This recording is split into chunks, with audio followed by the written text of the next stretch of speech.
I was watching this YouTube channel yesterday called Living Waters. It's this guy named Ray Comfort, and he goes around witnessing to people about Jesus Christ. Great channel. I highly recommend it. So in his most recent video, he's witnessing to this girl, and she brings up purgatory. And he responds with, that's Catholic doctrine, or that's not found in the pages of the Bible, or something along those lines. And I immediately thought to myself, you know what else is not in the Bible and it's a Catholic doctrine? The changing of the fourth commandment that God said to remember from Saturday to Sunday. And if you see right up here in the photo, I commented that. And I put, you know what's also not in the Bible? The changing of the fourth commandment from Saturday to Sunday. That's a Catholic doctrine. Under my comment, I place where you can find this. You can simply look up the Convert's Catechism of Catholic Doctrine, page 50. Why is this important? Because in Daniel chapter 7, verse 25, it says someone is going to try to change God's times and laws. The little horn. So this little horn will come out of the division of Rome. The Vatican came out of the division of Rome, and they openly admit changing the fourth commandment. Living Waters then responds to my comment, and they say, the disciples kept the first day of the week. If you can show me anywhere in the New Testament where Christians are commanded to keep the Jewish Sabbath, I will gladly keep it, but it's not there. What the Catholic Church did is a non-issue. So I'm going to go ahead and unpack that comment they responded with, because there's a lot in there. First, the disciples meeting on the first day of the week has absolutely nothing to do with the changing or the breaking of God's fourth commandment that he wrote with his finger. No man, no disciple, not your pastor, and not the Pope can change what God wrote with his finger and then warn that someone would change it. Secondly, he then says, if you can show me in the New Testament where Christians are commanded to keep the Jewish Sabbath, I'll gladly keep it. So here you go, Ray. 1 John chapter 5, verse 3, for this is the love of God, that we keep his commandments, and his commandments are not grievous. This includes the fourth of the 10 commandments, Ray. John 14:15, if you love me, keep my commandments. That includes the fourth of the 10 commandments, Ray. Let's keep going, because there's actually a bunch of these. 1 John chapter 2, verse 3 through 5.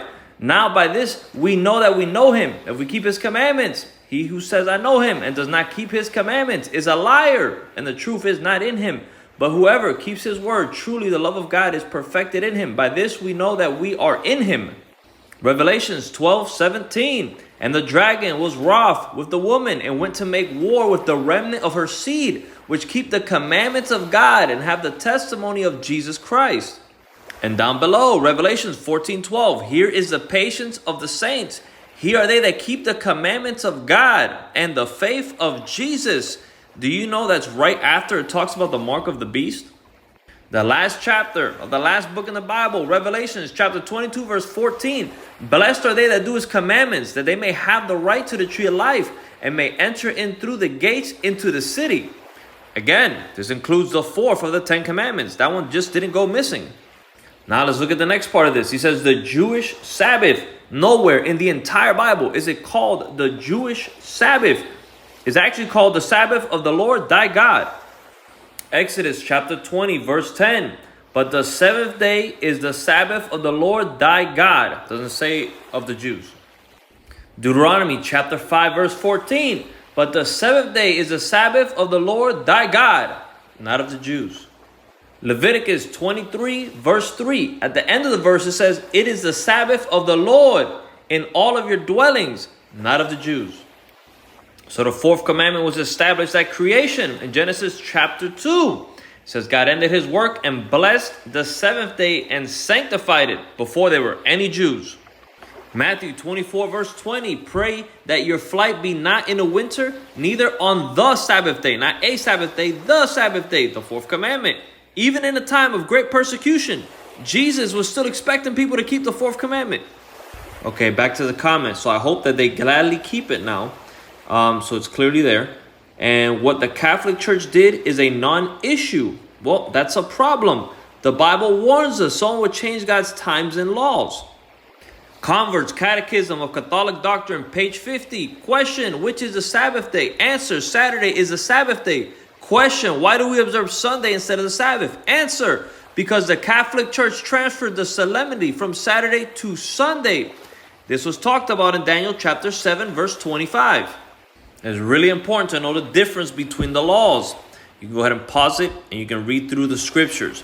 The law on the left is the law of Moses. It's no longer kept. The law on the right is the moral law, the spirit law, which will always be kept. This was written on stone by the finger of God. The other was written on paper by Moses. And the fourth commandment is part of the law of God, part of the 10 commandments. Not one of the yearly Sabbaths that was part of the law of Moses. So I recap, the disciples keeping the first day of the week, check. If you can show me anywhere in the New Testament where Christians are commanded to keep it, check. It's not the Jewish Sabbath, the Sabbath of the Lord, check. I hope he gladly keeps it. He said it wasn't there, it was there. And what the Catholic Church did was non-issue. Well, it is an issue because God warned us it would happen. In 2025, we're going to see the enforcement of the infamous mark of the beast, the Sunday law from the Vatican, the little horn of Bible prophecy. George Mario Bergoglio is the Antichrist of Bible prophecy. He is the lawless one that Paul wrote about. If you follow this Sunday law over the 10 commandments of God, you will receive the mark of the beast. Yes, it's a post-tribulation rapture.